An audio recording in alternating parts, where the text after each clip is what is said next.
This meeting is being recorded. Good morning, everyone. I'm Laura Bertoni, Communication Specialist at Vinitaly. I'm very honored to represent the brand and to lead this face-to-face with Jan D'Agata, a multi-award winning author who has been speaking and writing about wine for 30 years and that has been working as a consultant at Vinitaly. Welcome, Ian. Welcome. Thank you. Thank you. Very happy, very honored to be here with you all. Thank you. We are here today to announce the new thematic area of Vinitaly 2022, Micromega Wines.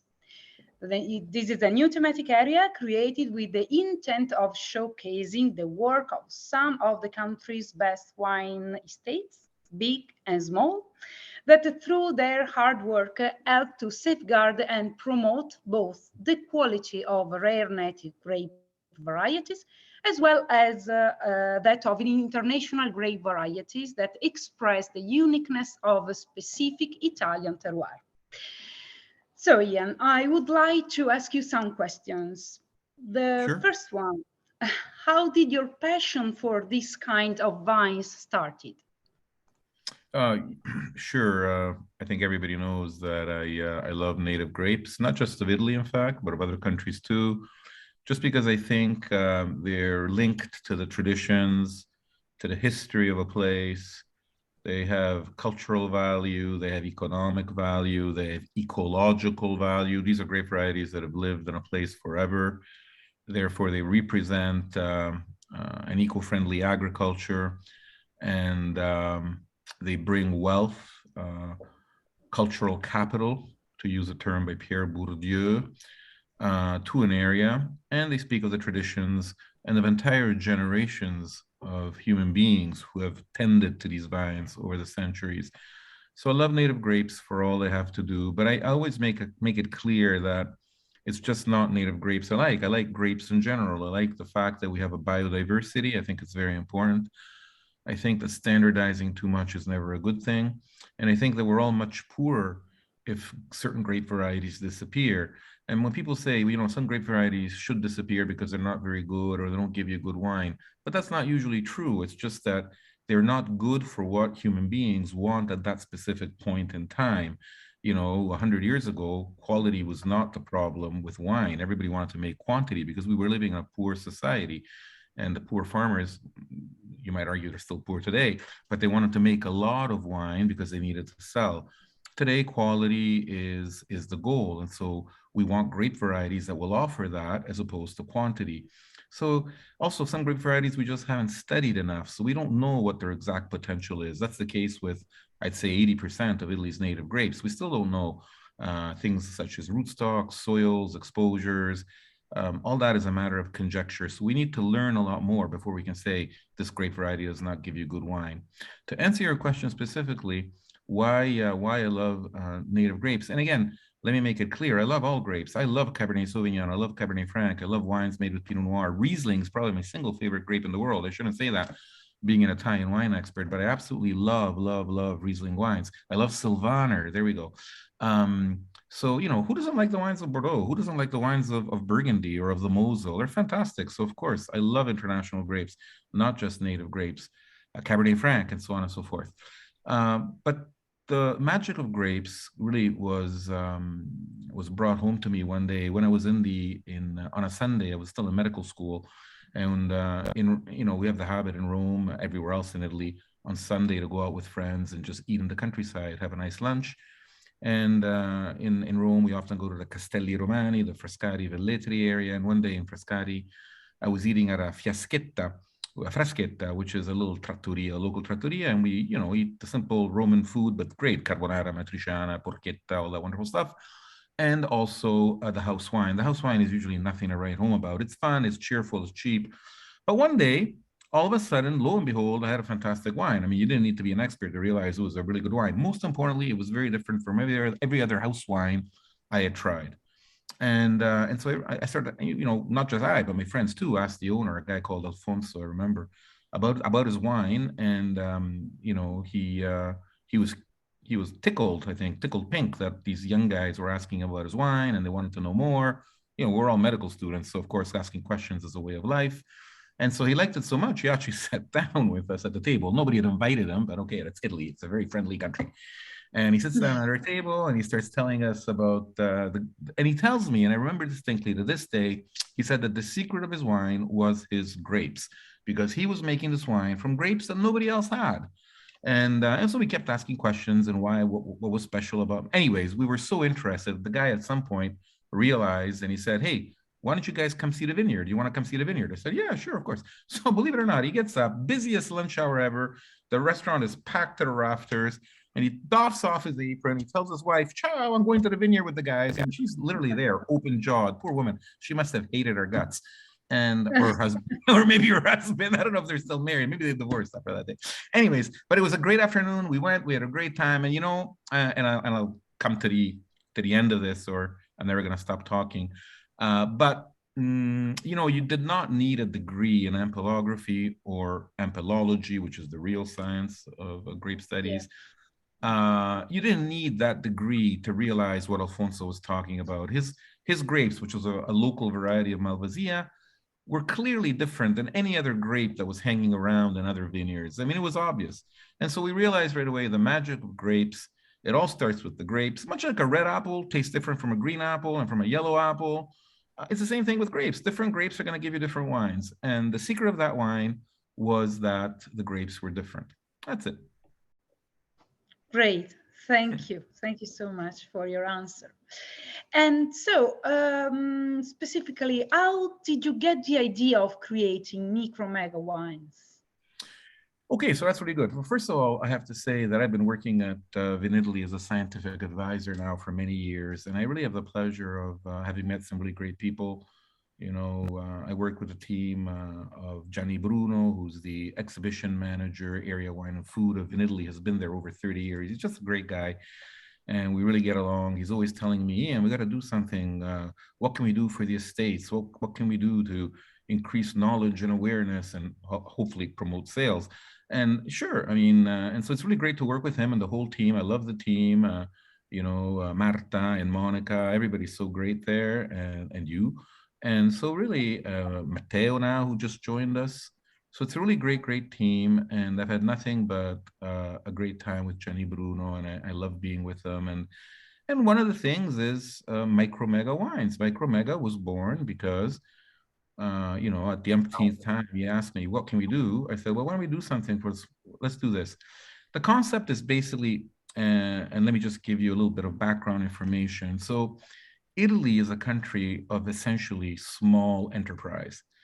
We don't have that many big companies in Italy, and not just in wine, just about everything. We're just a country that is run by many small family units who work very hard and really are the fabric, the social fabric, but also the economic engine. To give you an example, there's only about 310,000 viticultural estates in Italy. Of all the agricultural companies that work in wine, about 310,000 are those that work in the field of wine. But of these, only 21 make more than 100 million euros per year. So it's a very small amount. The total amount is much higher, right? The total volume of finances is more like 3.7. But that's not important. The important thing is that the majority of these estates are small. The average ownership of land in Italy, of vineyard land, is only 1.6 hectares. It's 6 for France, 6 hectares for France. It's 3 for Spain. It's 7 for Canada. So Italy essentially is a small reality when it comes to viticulture. So there's many estates of Italy that are small, and therefore I thought, why don't we do something about this? Why don't we showcase Italy's many fantastic small estates that make very high quality wines? Because that is in effect the reality of Italy. And since Vinitaly really is the standard bearer, the flag bearer of Italian wine, and has as its DNA to promote and broadcast the quality and increase awareness of Italian wine, once again, Vinitaly, I think, did the right thing. they created a new thematic area, as you say, within its own pavilion called Micromega Wines. The password, if you will, the subtitle is "Less is More," to steal something from Mies van der Rohe. Because, and this does not mean that big estates are bad or not as good, because of course they're the economic engine, they're innovators, you need them very much. But because Italy has so many small estates, this is why we wanted to create Micromega Wines. And there are states that actually can make wine both from native grapes and international grapes. So it's not a native wine grapes show. We have many estates that are showing wines made with Cabernet Franc, for example, with Cabernet Sauvignon, blends thereof, Pinot Blanc or Pinot Bianco. And of course, we have many, many rare native grapes, from the Dorona of the Lagoon of Venice to the Canonau of Sardinia, to the Primitivo of Gioia del Colle, as opposed to that of Manduria, and many, many other grapes, such as, for example, Maceratino and Freisa, Nascetta and Tazzolenghe. The main thing is, it's not necessarily a show of just small estates, because a big estate can also make high quality wines, but in very small volumes. So for example, one of the estates that we will have in the Micromega wine area is Valdo. Valdo is one of Italy's biggest Prosecco producers. So you might say, wow, that's not exactly very micro. No, it isn't. But in fact, they have a subdivision, and they have one small estate called Tenuta Pradase, which makes very high quality Prosecco wines from the DOCG Superiore area, so in the heart of the Prosecco area, and therefore very high quality wines. So this is what Micromega is about, a celebration of small is beautiful, less is more. And we want to really give these small estates that don't have the finances, don't have the economic means to go to many shows, to advertise. We want to give them a chance where they can showcase their wares. And I'll be there via Zoom from Shanghai in 3 master classes, 1 a day, where we will highlight the wines. My associate, Michele Longo, will be present physically in Verona, and he can take people to the various stands and introduce them to the producers. So that'll be great. Can't wait. Can't wait for it. Really.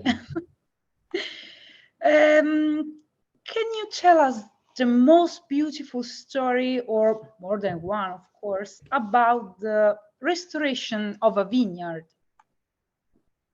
And the rediscovery of a grape variety. Sure. I'll start making my answers a little shorter, or people are gonna go to sleep on us. But many things. You know, for example, I'll give you 3 very short examples in different decades, really.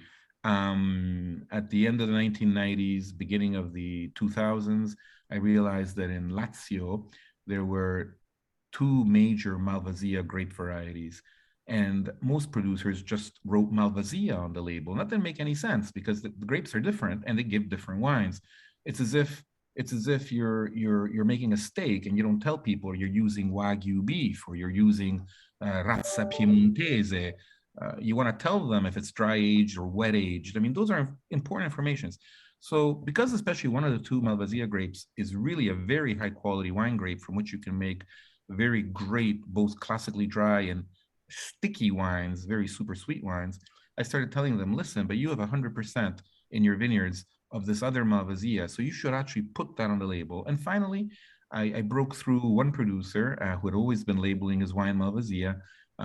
In 2001, came out with the other name on the label, and he actually sent me, it was very cute, he sent me a little artwork where he had the 2 labels. The 2000 vintage was with just Malvasia, and the 2001, which had the other name, which was Malvasia del Lazio or Malvasia Puntinata. Another example, in Basilicata, they have yet another Malvasia. Let me just make clear that in Italy, we have 19 different Malvasia varieties, and only 4 are vaguely related. So there's lots of Malvasias in Italy. The Malvasia Bianca della Basilicata, I'd first read about this and learned about it from a very famous Italian wine writer who used to speak of the Malvasia del Vulture. The Vulture is an extinct volcano in Basilicata, very famous for a red wine, Aglianico del Vulture. But there's also the Malvasia, but nobody was making it anymore. So I started walking around those vineyards, I started asking, and I realized there were very few vines left, and I didn't know, wow, I'm saying, this is crazy. Everybody tells me it's a great wine, but nobody's making it anymore because nobody has the grapes. And then I had a sort of a eureka moment, and I realized, hey, you know what? I got to go to the social co-op and ask them, because they've got a lot of members, and maybe if they pool together all their members, they can find enough grapes to make a wine. And I went to the Cantina di Vino's, a very forward-thinking social co-op, and I got to tell you, everybody was great there, from Dr. Cantatore, the winemaker, and so on and so forth.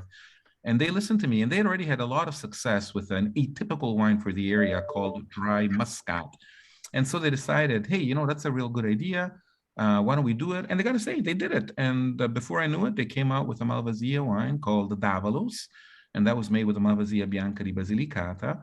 And that was, we're talking really 2002, 2003. And now there's like at least 15 different producers when there were none. So in a very short period of time, we have brought a grape variety literally back from the dead. And last but not least, in Val d'Aosta, up in the high alpine areas, there are some really beautiful vineyards, some of the most beautiful in Europe. There's a variety there grow. Everybody in the area of the two towns called Morges and La Salle, it's the French part of Italy, so that's why the French. Morges and La Salle, they use one main grape, the white grape called Crier, and from that they make sparkling wines, sweet wines, classically dry wines. But they also have a very rare red grape, which gives actually pinkish colored wines, and it's called the Roussin de Morges. Now, in fact, it's a different variety from Roussin, so there's two different Roussins. So this is the Roussin de Morges. Anyways, the director of the local social co-op there, the Cave de Mont Blanc, a guy called Gianluca Telloli, young guy, very bright. Nicola Del Negro, very bright young guy. Nicola Del Negro, he said, yeah, we should do it. And he pooled the various members. They have 60 members.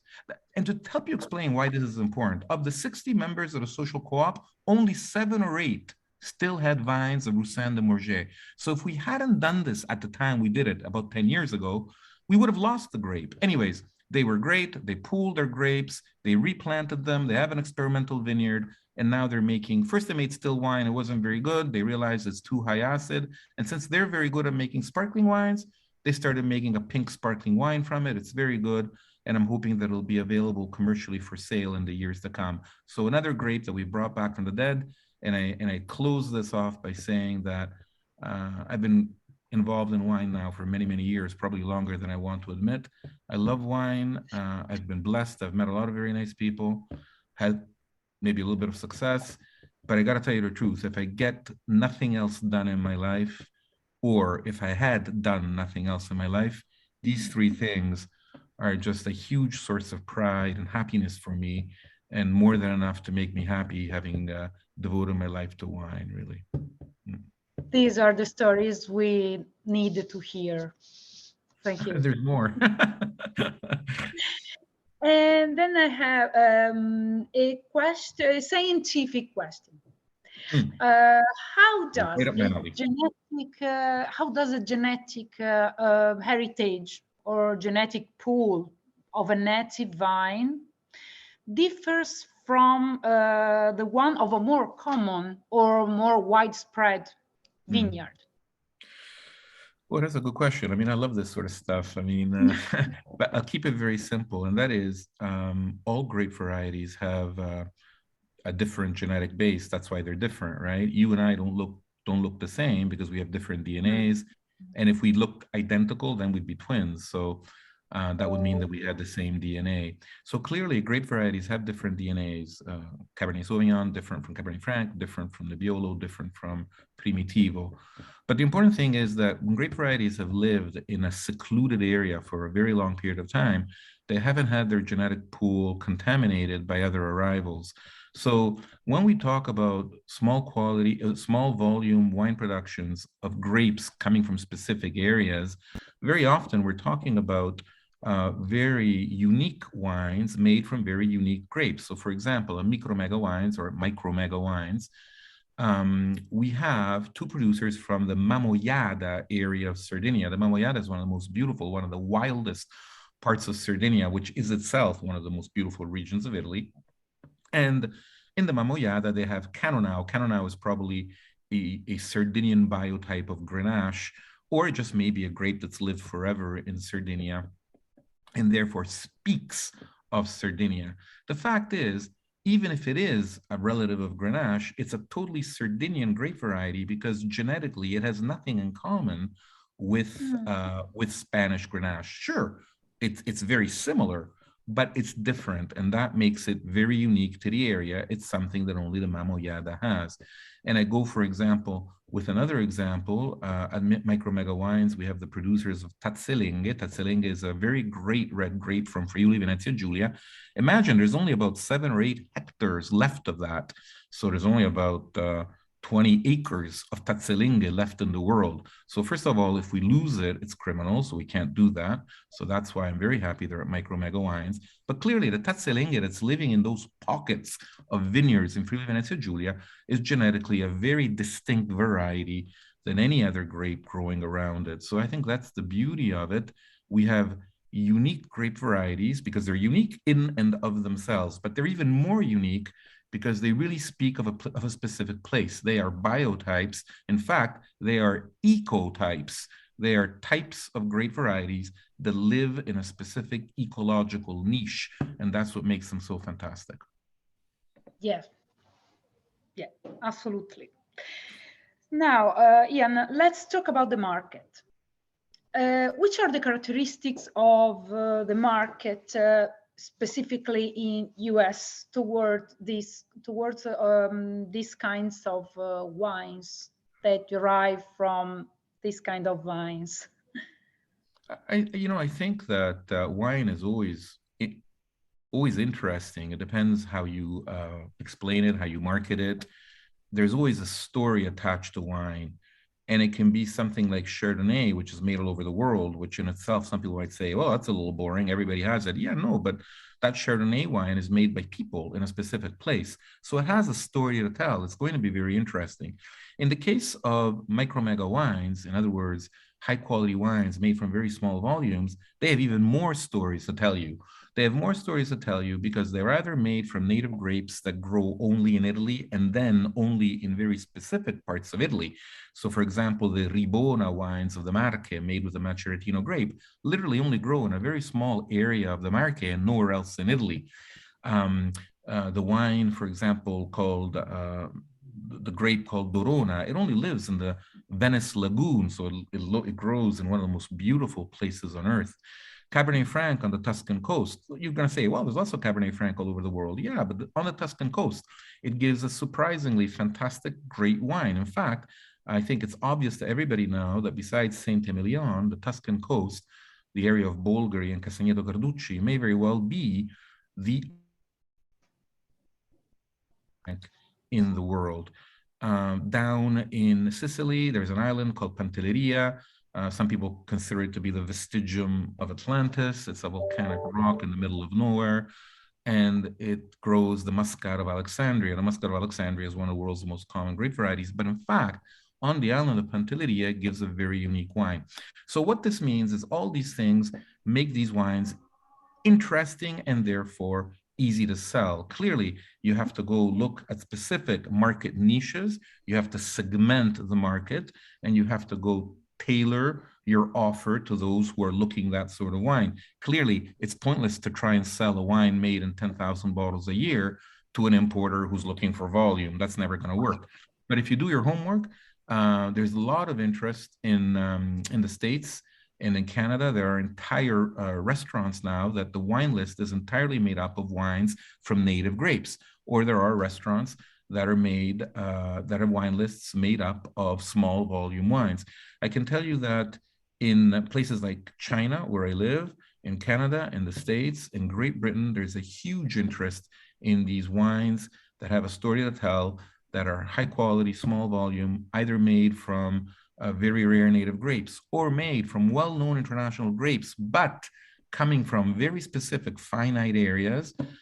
There's a huge interest. And in fact, I think that is the future of wine. The future of wine, there will always be a market for mass market produced wines in high volume that don't cost much, for sure. I mean, soft drinks sell very well, so why not? But there will always be an ever increasing market for these small volume wines. And in fact, I see it already now because I'm getting a lot of emails, a lot of WeChats, a lot of Instagram questions on which estates are coming to Micromega, what can I do to be there, how can I sign up to the master classes, and how can I get to speak to the producers even before the show so maybe I can meet them. And so there's interest, and I think this is a great thing that Vinitaly is doing. We can make it grow because there's a lot more we can do with Micromega wines. The important thing is to increase people's awareness and knowledge of these small volume wines. And by doing so, we broadcast the greatness that is Italian wine, and we do something concrete for the many families that are working in Italian wine and helping conserve Italy's biodiversity. Of course. I think that the things we have to do as communicators is to communicate this heritage properly. So we can let the producer to do their job in the best way possible, because we care about communication, we care about promotion and enhancing of this heritage, and they can produce the best wine ever. Yeah, Laura, let me interrupt and let me say I totally agree with that, and you couldn't be more right.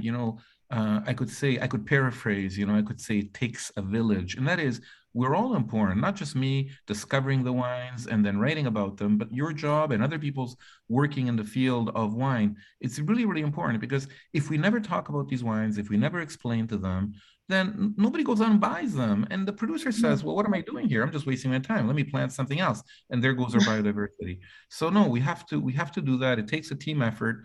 And I think this is the right thing to do. Plus the wines are good, so why not? The wine tastes good. So yeah, let's have fun. We are ready. So thank you very much, Ian, for sharing your great culture in wine field. We can't wait to meet you. No, unfortunately, we won't meet you at Vinitaly for this edition. Not just this year. I hope to really be there next year. It's just bad luck, and we all know the problem that the world is having right now, but it's okay. We'll get over it. Human beings have had problems many centuries over and over again, and we always come out of it, and we will this time too. And I'm thinking already towards the end of the year to start doing all my trips to the wineries and going to see them, and for sure next year. But I'll be here in Zoom, and I'll be doing the 3 master classes and maybe a few other things we can think up. So I'll be more than available to all the guests who are coming to Vinitaly, and if they'd like to have round tables, we could even do that. We can do lots of things. We'll talk about it. Sure. Okay. So have a nice day, and thank you so much for your time. Oh, no, thank you for inviting me. Thanks everybody for showing interest in these small volume products. And I think that it should be really interesting and a lot of fun. And ultimately, that's what wine is all about. It's about culture, but it's also just about sharing, and it's about fun. Okay, so see you at Vinitaly at Micromega Wines thematic area from 10 to 13 April. Okay. Ciao. Bye, Jan. Ciao. Ciao. Zai Chen.